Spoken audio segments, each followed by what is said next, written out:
All right. Welcome to episode 10 of Just One More Topic. I am Tridracius, I am Strider Wolf 13. I'm Tiborius. and we're going to cap off the PlayStation event week. Wednesday, PlayStation 4 was unveiled. Solid conference, still a lot of questions, but we're going to kind of dive in now. It's been 48 hours later, and kind of see where we're at. Yeah, honestly, very, for me, meh. Like, I'm not saying I didn't enjoy it. I'm not saying there wasn't a lot of impressive stuff, but hey, this is highly advanced, and this is highly advanced. Gameplay trailer. Oh, look at, pushing the graphics thing again. It's like, yes, we get it. It's going to look prettier. I did appreciate and cringe a little bit at the huge social networking, interplay functionality that they're pushing, which is going to be big, which we need, but And I hope you can turn a lot of that off. I did find I out hope so, you can turn it off. You can be antisocial if you want to be. Which is fine. I'm all for like being connected, but I don't constantly need people going, hey, what you playing? Hey, what you playing? Hey, what you playing? Hey, can I watch? Hey, let me tell you to do that. Shut up and leave me alone and enjoy my game. Oh, you're going to need this item. For what? Oh, that. Oh, Yeah. Well, thank you for. But anyway, so Sure, you don't want a backseat gamer. Yeah. And in this case, apparently Sony is thinking a worldwide access to backseat gamers is a must for their next game. Still love how System. their whole commercial about like so for so long it's just been localized in your living room.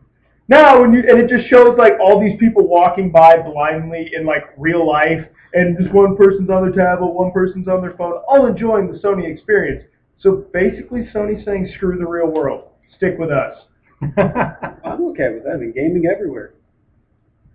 I like outside. It's pretty. Look at it with the trees and the birds and the grass and stuff. But it's dead right now. It's and winter. that lovely color brown. Yes. I see your point. But anyway, there were some great announcements. I mean, Blizzard returning to consoles for the first time Since Diablo. Diablo 3 is coming to PS3, 3 and 4. 3 and 4. Yeah, it still works. And let's see, that hadn't happened since Diablo 1 came out on the PS1. Yeah. Yeah. So, number of conventions. Apparently Blizzard liked them. However, I've mentioned before, avoiding phrases like jacking into the Matrix and stuff like of that nature. Sony has a very bad history of overhyping their stuff. Like playing on the PlayStation 2 is going to be like playing a Pixar movie. We didn't get close to that until PS3, an entire generation later. Kind of funny that like the first game showed Knack or whatever. It actually was like, hey, it kind of looks like a Pixar movie. It's cute. It's, Yeah. They've done it charming. until Yeah. it got to gameplay footage, but never mind. Yeah. There's still that Stop difference chasing the between- graphical horse, people. We've made leaps and bounds. Focus on gameplay and world immersion. character development. Make your characters feel real. And on top of that, one thing, like when the Blizzard dude came out, he was talking. He said one of those sayings or phrases. We will conquer the world. And I immediately thought something brand new, something Blizzard hasn't done before. Maybe a sequel to WoW or something. Even if it was a sequel to Diablo, it would be something brand new. But no, it was here's Diablo 3, a game that's been on PC for 8 months now. You know, as long as PS3 and PS4 users are treated to the same full experience, you know, day one it doesn't work. You know, yeah. So insert never do that. Okay. There was a couple of those moments. Or Yeah. actually a lot of those moments. During that Oh, I conference. know, the crowd was horrible. Yeah, they John, try to throw in a funny punchline or something, and it's just like, you drop a pin. Yeah, not even a courtesy chuckle, like the cricket was going. Am I being too loud? I'm No. sorry. it was like Sony pushing not only the high AAA title games and the AA title games, but they even brought out in the indie. Oh, dude, Jonathan Blow. The Braid dude. Check out the Oh game. man, he got such a. I'm not on. Okay, he got such a shitty response. That man is a genius and should be respected. I mean, albeit like his little gameplay thing did come after Infamous, But it was an indie game, man, and what he was doing with it looked awesome. Yeah, Sony saying, hey, we're going to unveil this new PlayStation. We're going to give you the spotlight so that you can showcase your indie game in front of this entire world that we've invited. And he was just left up there with the just so you love. Anybody know any good knock-knock jokes? Yeah. Terrible, man. That guy, just the simple fact that that Sony actually gave not only one of the most creative ones, but here's what we're doing with indie games, people. This has become a focus. And like that, more than anything else I saw them do was to take that Microsoft. Because yes, Microsoft has the indie section on Xbox Live, but it's buried and they are notoriously hard to work with. And like Sony going with, we're going to try to support free-to-play all the way up to the AAA titles, trying to have that entire ecosystem on our platform. And they had the carousel of developers just going up on that stage, presenting their new engines, presenting like this is what we're working on. By the way, Square Enix. Oh yeah. Yeah. Final Fantasy E3. Seriously, they would have saved time. Yeah, and no, if they had done that, I would have had more respect for their presentation. Because they showed the exact same thing they did at E3 a year ago. Nothing new. And the only information was you'll get a Final Fantasy game on the PS4. Well, duh. And before walking off the stage, is Rockstar making Grand Theft Auto? Will there be a Call of Duty for PlayStation 4? Yeah, it's like seriously, no. A dude would have come out and said, "Hello, I am I can't pronounce Shinji Hashimoto." Whatever. Yeah, something from Hashimoto. Square Enix. We will release a Final Fantasy on the PlayStation 4 and let the stage. It would have been like, "Yep, awesome, Final Fantasy." Instead, it was like, "You just wasted 10 minutes of my life. Thank you." Yeah, and to make it worse, like we didn't get to see it because the film or the buffering. Yeah, it cut it out. But apparently, from other news sources, they talked about how the final thing he said was, "Please be excited for E3."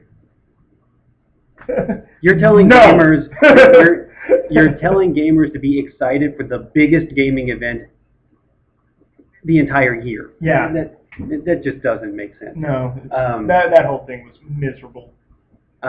What, do you think they're getting desperate and that's why they're begging their gamers? Square Enix getting desperate. They should have been a long time ago. Yeah, like if they're not, they should have been a while ago. Yeah. I don't know, maybe one day they'll go back to making really good games. Maybe. Or they'll just keep having IDOS do that. Yeah, when Hell's Breeze is over. Ooh, sick burn. The only thing that's really, in my opinion, the only thing that's keeping Square Enix afloat is the stuff coming from IDOS, like Tomb Raider and Deus Ex and Hitman. Yeah. It isn't Final Fantasy or Dragon Quest anymore, which is sad because those are two powerful franchises. Yeah. I kind of placed Square Enix's their stage performance as kind of the has-been showing up. And to act like, I'm still amazing. I'm still amazing. I'm still relevant. Yeah, no, you're not.